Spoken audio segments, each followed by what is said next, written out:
you heard it from the Philippine National Police that no pretension at all. This is targeted, the target in this particular memorandum order, the New People's Army. Yes, and I'm glad that General Durana described the CPP-NPA as communist terrorists, which was what I was trying to point out earlier. In 2006, the Supreme Court said you cannot use as a basis acts of terror because at that time there was no law defining terror. Yes, no Human Security Act. Now, this memo would argue that there's already a Human Security Act, but you can see that Secretary Medialdea was careful in citing that still you have to go by the law. Now, what is the legal status of the CPP-NPA as far as this Human Security Act is concerned?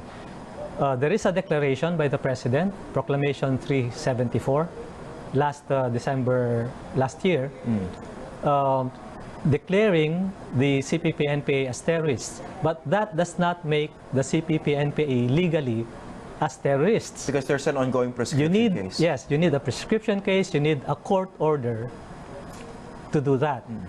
There's no court order yet. So what are you saying? This particular memorandum order can be challenged legally? No. First of all, it is dangerous for the AFP and the PNP to repeatedly describe the CPP-NPA as communist terrorists, because then they're running ahead of the law. But actually, for several years back, they had been using that term. Well, you can, as a propaganda thing.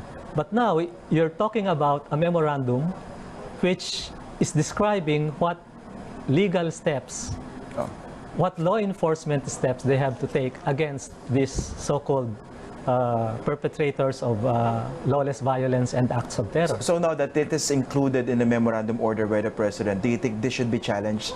The fact that it definitely is described as such. Definitely, but another point before we go to that is that you also heard that the targets are not just the CPP-NPA. The targets are the so-called, what do they call it, front organizations. The people running for electoral seats. That means Bayan Muna, Anak Pawis. Where are you basing that particular? I'm basing that on two things. First is that if you remember in 2007 also, actually 2005, it's a precursor to the 2007 killings. There was a PowerPoint, actually a policy and practice initiated by the AFP, described by the document Knowing the Enemy. But the whole point in that security plan, actually, that was the NISP 2007. The whole point there was that they had identified as, or they claimed that the reason why the NPA continues to prosper is that they are not able to neutralize what they call the legal political infrastructure.